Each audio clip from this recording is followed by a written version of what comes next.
Hello दोस्तों, तो मेरा नाम है प्रेम गांधी और welcome to PG talks YouTube channel. तो आज से हम शुरू कर रहे हैं क्वेश्चंस एंड आंसर सीरीज। मतलब जो मैं ऐसे क्वेश्चंस आपके सामने लाऊंगा जो मुझे थे और उन सब के आपको मैं आंसर्स दूंगा। और ये जो सीरीज़ है वो हम एपिसोड वाइज रखेंगे। मतलब एक एक वीडियो में हम दो तीन क्वेश्चंस जो कि हर नीट एस्पिरेंट के मन में होता है, एकदम बेसिक से शुरू करेंगे। आज एकदम बेसिक क्वेश्चन से हम शुरू करेंगे, बाद में एकदम कॉम्प्लेक्स क्वेश्चंस तक ले जाएंगे। और अगर आपके मन में भी कोई क्वेश्चंस हो तो आप हमें कमेंट सेक्शन में बता सकते हैं ताकि हम उसका आंसर दे सके। तो आपने अभी तक हमारी पहली वाली वीडियो नहीं देखी जिसमें हमने हमारे क्या नीट 2026 में स्कोर आया उसके बारे में बात की है और थोड़ी जर्नी के बारे में भी हमारे डिस्कस की है। तो अभी तक आपने वो वाला वीडियो नहीं देखा तो पहले जाकर वो वाला वीडियो देखे, बाद में ये वाला क्वेश्चंस वाला वीडियो देखे। इसमें हम दो क्वेश्चंस लेने वाले हैं। तो शुरू करते हैं हमारे वीडियो को। तो हमारा पहला क्वेश्चन ये है कि हमें ऑनलाइन कोचिंग करनी चाहिए या फिर ऑफलाइन कोचिंग करनी चाहिए। आई मीन कि सबको, मतलब ये बहुत ही बेसिक क्वेश्चन है, सबके मन में होता है कि which is the best, online coaching is the best और offline coaching is the best. देखो, मैंने तो ऑनलाइन भी की और ऑफलाइन भी की है, क्योंकि ऑफलाइन में हमारी स्कूल में आते थे, मतलब मोशन से मैंने की थी, मोशन वाले पढ़ाने आते थे ऑफलाइन में। लेकिन ऑफलाइन में मुझे कुछ समझ में नहीं आता था उसमें, इसीलिए वो सब देखकर ही मैंने मेरा ऑनलाइन का बैच लिया था, जो कि मैंने फिजिक्स वाला ऑनलाइन पे से बैच लिया था। और फिजिक्स वाला ऑनलाइन पे से मुझे इतना समझ आता था, मतलब फुल कंसंट्रेशन रहता था, क्योंकि क्लास में हमारे साथ हमारे फ्रेंड्स होते हैं, वो सब मस्ती करने में लग जाते हैं और बाद में हम अकेले पढ़ने वाले रह जाते हैं और बाद में हमसे भी पढ़ा नहीं जाता। तो अगर मेरी मानो तो ऑनलाइन इज़ द बेस्ट। लेकिन ऑनलाइन करने के लिए आपके अंदर भी डिसिप्लिन होना चाहिए, मतलब कोई भी बैकलॉग नहीं बनना चाहिए। हर रोज का काम हर रोज होना चाहिए। जितने भी डीपीपीज वो लोग दे रहे हैं वो सारे आपके क्लियर होने चाहिए। मतलब आप खुद से ईमानदार रहने चाहिए। अगर आपको ऑनलाइन करना हो तो आपको खुद से ईमानदार रहना पड़ेगा कि ये दिन मुझे ये वाला टेस्ट देना है तो देना ही है। अगर ये वाले डीपीपी सॉल्व करनी है तो सॉल्व करनी है। और ये वाला लेक्चर में ये सर ने इतना करने को कहा है, इतने क्वेश्चंस लगाने को कहा है, तो हमें वो क्वेश्चंस करने ही पड़ेंगे। आपके पास कोई ऑप्शन ही नहीं है, बिकॉज आपके पास ऑनलाइन में कोई मेंटोर भी नहीं होता और आपको कोई गाइडेंस देने वाला भी नहीं होता।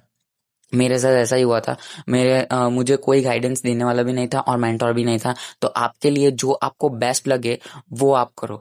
मीन्स, अगर आप ऑनलाइन में कंफर्टेबल हो, अगर आपके अंदर डिसिप्लिन है, आपको बनना ही है डॉक्टर, तो बाद में आप ऑनलाइन कर सकते हो, ऑनलाइन के साथ जा सकते हो। लेकिन अगर आपके अंदर ऐसा कुछ है कि फैमिली में बहुत सारी, मतलब प्रॉब्लम्स है, बाद में फैमिली, अगर घर पे होते हो तो फैमिली के साथ ही मतलब बैठना होता है, बाद में मन नहीं लगता है पढ़ने में, ऐसा कुछ है, तो बाद में आप ऑफलाइन कर सकते हो। क्योंकि ऑफलाइन, देखो, ऑफलाइन में भी प्रॉफिट है। अगर आप ऑफलाइन में जाओगे तो आपको मेंटर्स मिलेंगे, आपको सर मिलेंगे कि आपकी क्या फॉल्ट्स है, वो सब पे ध्यान देने के लिए क्या फॉल्ट्स है वो सब आपको सर बताएंगे। तो इससे आप इजीली भी कर सकते हो। लेकिन अगर ऑनलाइन करोगे तो ऑनलाइन में आपको ज़्यादा समझ में आएगा, मुझे ऐसा लगता है। लेकिन ऑनलाइन में थोड़ी दिन में ज़्यादा समझ में आ जाता है, लेकिन उसके लिए रिवाइज भी इतना ही करना पड़ता है। मीन्स एक एक चीज़ आपको 10-10 बार रिवाइज करनी पड़ेगी। जबकि ऑफलाइन में अगर आपको एक बार समझ में आ गया और आपने 3 बार रिवाइज किया तो आपको आ जाएगा। ये, मतलब मुझे लगता है ऐसा। पता नहीं आपको क्या लगता हो, मतलब आप खुद के हिसाब से आप कैसे हो। मतलब अगर आप डिसिप्लिन हो, आपके घर में कोई प्रॉब्लम्स नहीं है, तो आप ऑनलाइन पे से कर सकते हो अकेले रूम में बैठ के और पूरा नीट क्रैक कर सकते हो एकदम, वो भी एकदम अच्छी रैंक के साथ।